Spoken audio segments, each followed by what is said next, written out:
जय हिंद। मेरा नाम है गुड़िया और मैं स्वागत करती हूँ आपका अपने यूट्यूब चैनल स्टडी बाय गुड़िया मैम पर। आज की क्लास में हम पढ़ेंगे बीए हिंदी तृतीय सेमेस्टर की पहली और दूसरी इकाई को। किसी भी सब्जेक्ट में अच्छा स्कोर करने के लिए हमें उसका सिलेबस पता होना चाहिए। मैंने हिंदी का सिलेबस अपने पिछली वीडियो में अपलोड कर दिया है। आप मेरी पिछली वीडियो को देख सकते हैं और सिलेबस को लिख कर उसके अनुसार तैयारी कर सकते हैं, जिससे आप एग्ज़ाम में अच्छा स्कोर कर सकें। सिलेबस की मैं थोड़ी सी इन्फॉर्मेशन आपको दे देती हूँ। हिंदी का जो सिलेबस है वो 8 इकाइयों में बटा हुआ है, मतलब 8 यूनिट में बटा हुआ है, जिसमें से हम 2 यूनिट मतलब 2 इकाई को कवर करेंगे। 2 इकाई मतलब पहली और दूसरी इकाई को हम इस वीडियो में पढ़ेंगे। मैं आप लोगों को पहली और दूसरी इकाई दिखा देती हूँ कि उसमें हमें क्या क्या पढ़ना है। पहली इकाई में हमें हिंदी गद्य का साहित्य का संक्षिप्त इतिहास पढ़ना है, जिसमें हमें हिंदी कहानी का उद्भव एवं विकास, हिंदी उपन्यास का उद्भव एवं विकास, हिंदी नाटक का उद्भव एवं विकास, हिंदी आलोचना का उद्भव एवं विकास, हिंदी की अन्य गद्य विधाओं का उद्भव एवं विकास पढ़ना है। कुल मिला के हमें इसमें कहानी, उपन्यास, नाटक, आलोचना और अन्य गद्य विधाओं का उद्भव एवं विकास पढ़ना है, मतलब इसका संक्षिप्त इतिहास पढ़ना है। और दूसरी यूनिट में हमें पढ़ना है हिंदी गद्य की महत्वपूर्ण विधाओं का संक्षिप्त परिचय। मतलब दूसरी इकाई में जो हमें पढ़ना है, इसमें पढ़ना कहानी, उपन्यास, नाटक, एकांकी, आलोचना, निबंध, यात्रा वृत्तांत, संस्मरण, रेखा चित्र, डायरी, रिपोर्टाज, आत्मकथा, जीवनी, व्यंग, मतलब इन सब का हमें संक्षिप्त परिचय जानना है।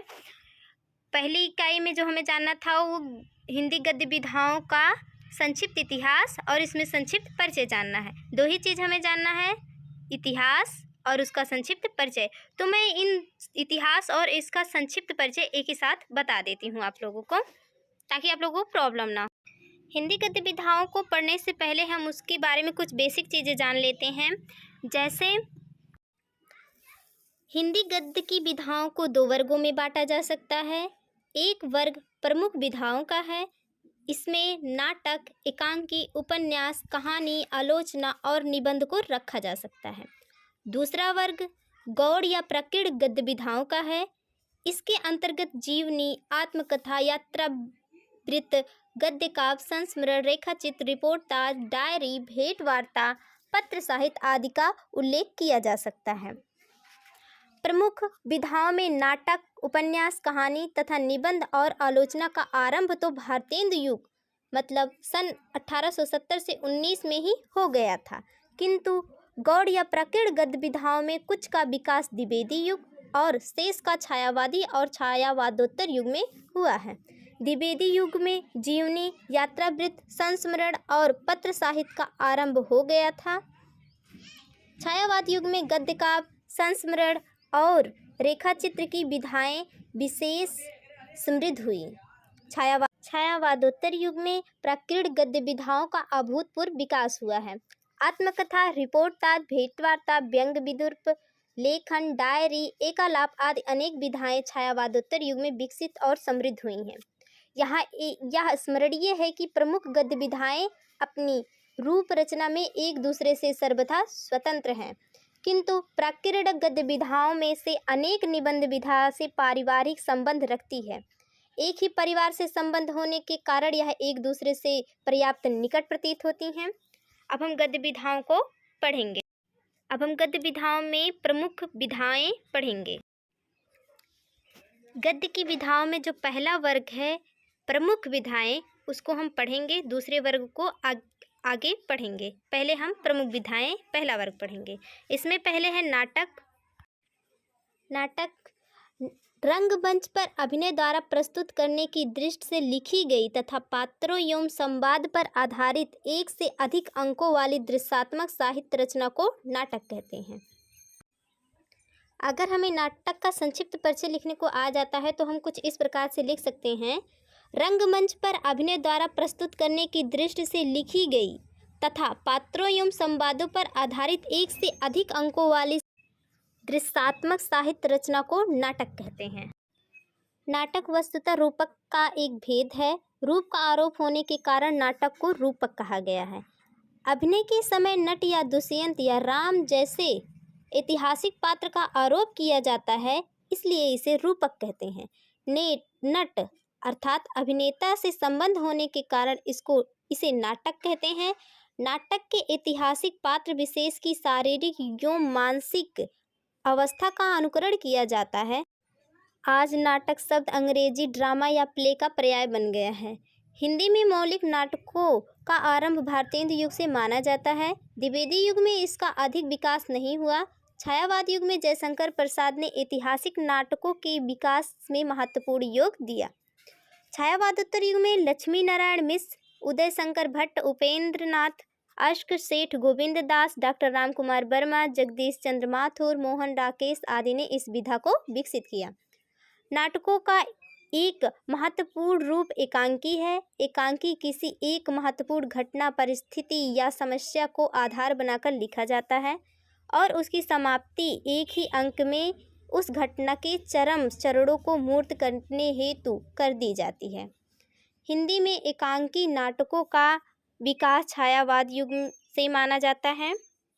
सामान्यतः श्रेष्ठ नाटककारों ने ही श्रेष्ठ एकांकियों की भी रचना की है। प्रमुख विधा की ये पहली विधा थी जिसे नाटक के रूप में हमने पढ़ा। दूसरा है उपन्यास।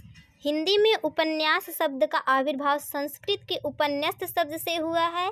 उपन्यास शब्द का शाब्दिक अर्थ है सामने रखना। उपन्यास में प्रसादन अर्थात प्रसन्न करने का भाव ही निहित है। किसी घटना को इस प्रकार सामने रखना कि उससे दूसरों को प्रसन्नता हो, उपन्यस्त करना कहा जाएगा। किंतु इस अर्थ में उपन्यास का प्रयोग आजकल नहीं होता। हिंदी में उपन्यास अंग्रेजी नॉवेल का पर्याय बन गया है। हिंदी का पहला मौलिक उपन्यास लाला श्रीनिवास दास कृत परीक्षा गुरु माना जाता है। प्रेमचंद जी ने हिंदी उपन्यास को सामयिक सामाजिक जीवन से समृद्ध करके एक नया मोड़ दिया था। वे उपन्यास को मानव चरित्र का चित्र समझते थे। उनकी दृष्टि में मानव चरित्र पर प्रकाश डालना और उसके हृदय को खोलना ही उपन्यास का मूल तत्व है।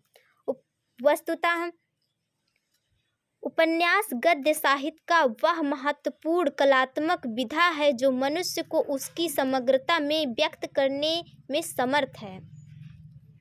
प्रेमचंद के बाद जैनेन्द्र, इलाचंद जोशी, अज्ञेय, यशपाल, उपेंद्र नाथ अश्क, भगवती शरण वर्मा, अमृतलाल नागर, नरेंद्र मेहता, फरडेश्वर नाथ रेणु, धर्मवीर भारती, राजेंद्र यादव आदि लेखकों ने हिंदी उपन्यास साहित्य को समृद्ध किया है। तीसरा है कहानी।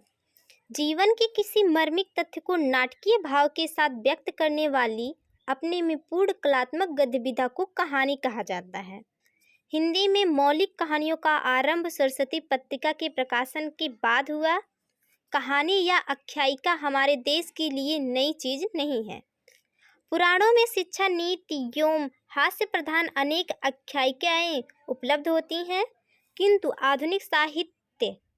आधुनिक साहित्यिक कहानियाँ उद्देश्य और शिल्प में उनसे भिन्न है। आधुनिक कहानी जीवन के किसी मर्मिक तथ्य को नाटकीय प्रभाव के साथ व्यक्त करने वाली अपने में पूर्ण एक कलात्मक गद्य विधा है, जो पाठक को अपनी यथार्थपरता और मनोवैज्ञानिकता के कारण निश्चित रूप से प्रभावित करती है। हिंदी कहानी के विकास में प्रेमचंद का महत्वपूर्ण योगदान है। प्रेमचायोत्तर या छायावादोत्तर युग में जैनेन्द्र, अज्ञेय, इलाचंद जोशी, यशपाल, उपेंद्र नाथ अश्क, कमलेश्वर, राजेंद्र यादव, अमरकांत, मोहन राकेश, फरडेश्वर नाथ रेणु, द्विजेंद्र नाथ मिश्र, निर्गुण, शिव प्रकाश सिंह, धर्मवीर भारती, मन्नू भंडारी, शिवानी, निर्मल वर्मा आदि लेखकों ने इस दिशा को अधिक कलात्मक और समृद्ध बनाया है। तीसरा है आलोचना। आलोचना का शाब्दिक अर्थ है किसी वस्तु को भली प्रकार देखना।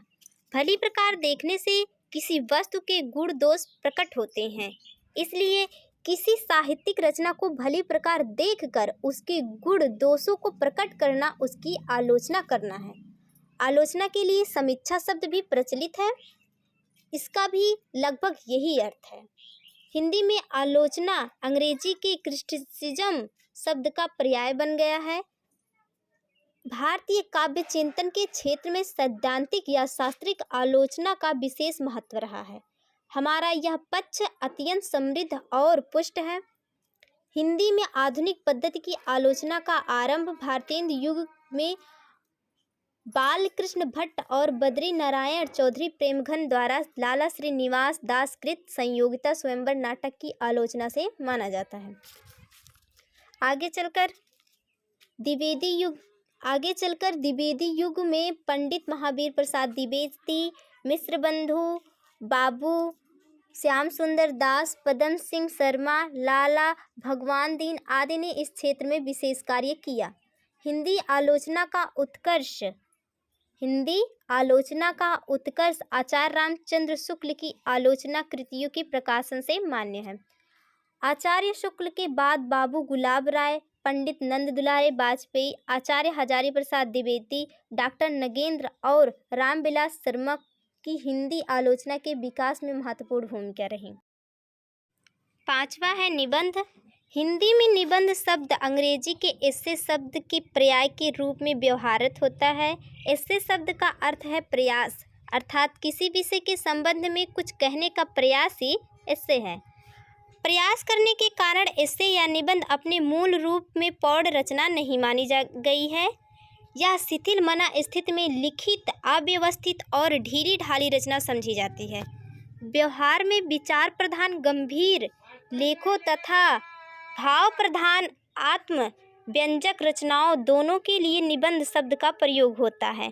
निबंध को परिभाषित करते हुए बाबू गुलाब राय ने कहा है, निबंध उस गद्य रचना को कहते हैं जिसमें एक सीमित आकार के भीतर किसी विषय का वर्णन या प्रतिपादन एक विशेष निजीपन, स्वच्छता, सौष्ठव और सजीवता तथा आवश्यक संगति और संबद्धता के साथ किया गया हो। निबंध मुख्यतः 4 प्रकार के माने गए हैं। पहला है वर्णनात्मक। इसमें किसी वस्तु को स्थिर रूप में देखकर उसका वर्णन किया जाता है।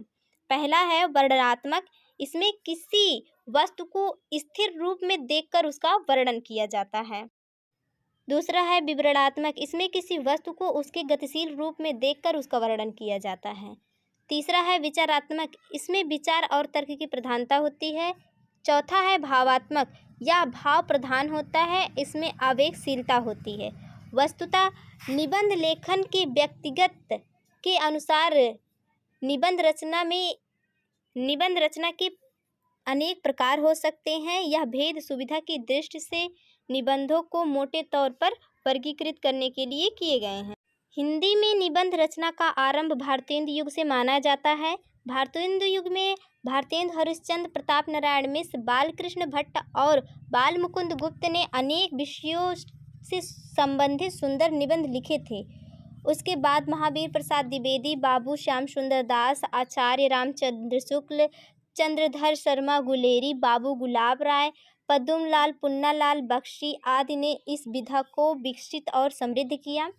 आचार्य शुक्ल के बाद आचार्य हजारी प्रसाद द्विवेदी, महादेवी वर्मा, राम वृक्ष बेनीपुरी, रामधारी सिंह दिनकर, वासुदेव शरण अग्रवाल, डॉक्टर नगेंद्र विद्यानिवास मिश्र, कुबेर नाथ राय आदि लेखकों ने हिंदी निबंध की परंपरा को आगे बढ़ाया।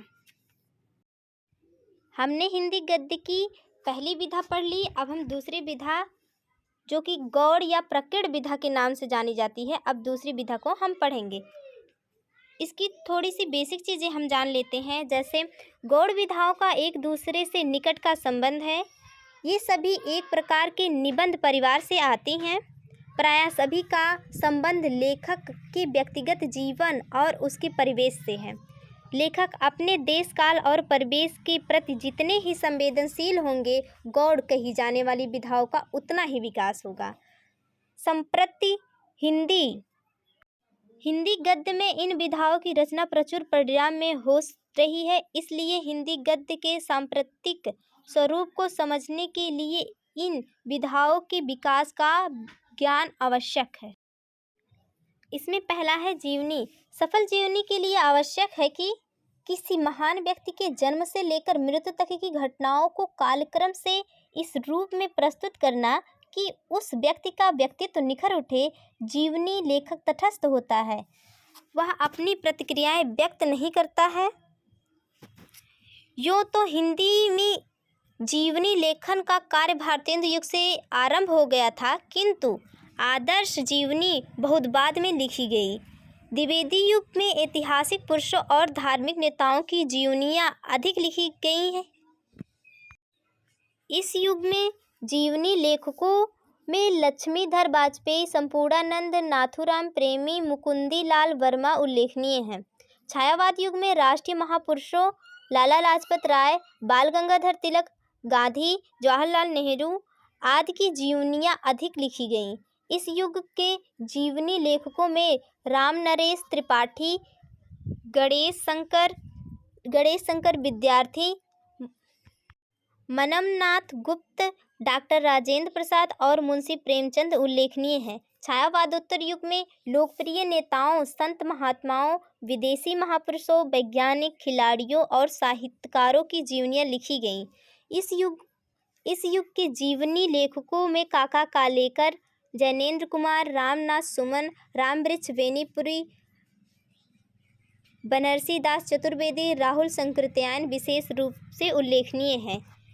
इधर अमृत राय जोशी, रामविलास शर्मा और विष्णु प्रभाकर ने क्रमशः कलम का सिपाही, सुमित्रा नंदन पंत, जीवनी का साहित्य, निराला की साहित्य साधना और आवारा मसीहा लिखकर साहित्यकारों की आदर्श जीवनियाँ प्रस्तुत करने की परंपरा का श्री गणेश किया है। इसमें दूसरी विधा है आत्मकथा। जब लेखक अपने जीवन को स्वयं प्रस्तुत करता है तो वह आत्मकथा लिखता है। स्वयं अपने को निर्मम भाव से प्रस्तुत करना कठिन कार्य है, इसलिए आदर्श आत्मकथा लिखना भी कठिन कार्य है। बीती हुई घटनाओं को क्रमबद्ध रूप में स्मृति के आधार पर प्रस्तुत करना और उसके साथ ही तटस्थ रहना, आत्मनिरीक्षण करना सरल नहीं है।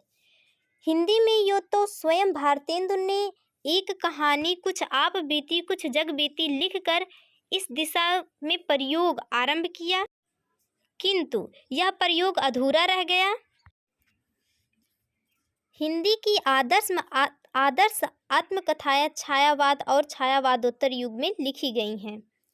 इस क्षेत्र में बाबू श्याम सुंदर दास कृत मेरी आत्मकहानी, पंतकृत 60 वर्ष का रेखांकन और लोकप्रिय कवि बच्चन कृत क्या भूलूं क्या याद करूं तथा नीड़ का निर्माण फिर उल्लेखनीय कृतियां हैं। तीसरा है यात्रावृत्त।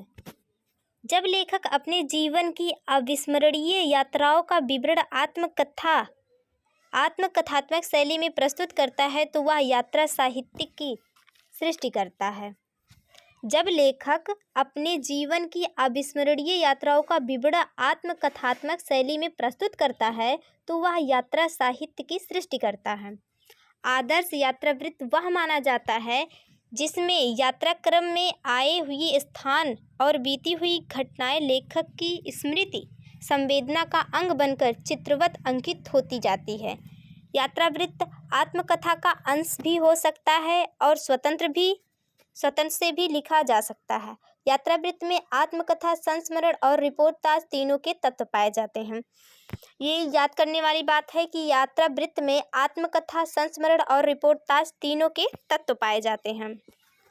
हिंदी में यात्रावृत्त लिखने का क्रम भारतेंदु हरिश्चंद्र से प्रारंभ होता है, किंतु कलात्मक यात्रावृत्त छायावाद और छायावादोत्तर युग में लिखे गए हैं। इस क्षेत्र में राहुल संकृत्यायन, देवेंद्र सत्यार्थी, अज्ञेय, यशपाल, नागेंद्र मोहन राकेश, निर्मल वर्मा आदि के द्वारा प्रस्तुत यात्रावृत्त उल्लेखनीय हैं। चौथा है गद्य गीत या गद्य काव्य। गद्य गीत में भक्ति, प्रेम, करुणा आदि भावनाएं छोटे छोटे कल्पना चित्रों के माध्यम से अन्योक्ति या प्रतीक पद्धति पर व्यक्त की जाती हैं। अनुभूति की सघनता, भावाकुलता, संक्षिप्तता, रहस्यमता, तथा सांकेतिकता श्रेष्ठ गद्य गीत की विशेषताएं हैं। हिंदी में गद्य गीतों का आरंभ राय कृष्ण दास के साधन संग्रह के प्रकाशन से हुआ। इसके बाद वियोगी हरि का तरंगिणी संग्रह प्रकाशित हुआ। ये दोनों कृतियाँ द्विवेदी युग की सीमा में आती हैं। इसके बाद छायावाद युग में गद्य गीतों की रचना अधिक हुई। राय कृष्ण दास और वियोगी हरि के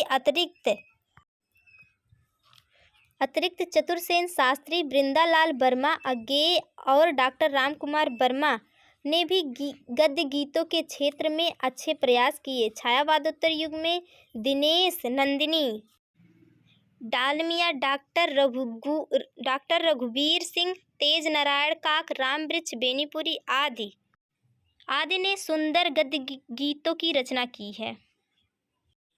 पांचवा है संस्मरण। जब लेखक अपने निकट संपर्क में रहने वाले महत्व विशिष्ट, विचित्र, प्रिय और आकर्षक व्यक्तियों, घटनाओं या दृश्यों को स्मृति के सहारे पुनः कल्पना में मूर्त करता है और उसे शब्दांकित करता है, तब वह संस्मरण लिखता है। संस्मरण लिखते समय लेखक पूर्णतः तटस्थ नहीं रह पाता। याद आने वाले का अंकन करते हुए वह स्वयं भी अंकित हो जाता है। संस्मरण लेखक के लिए संवेदनशील, प्रभावग्राही और व्यक्ति या वस्तु के वैशिष्ट्य को लक्षित करने वाला होना चाहिए।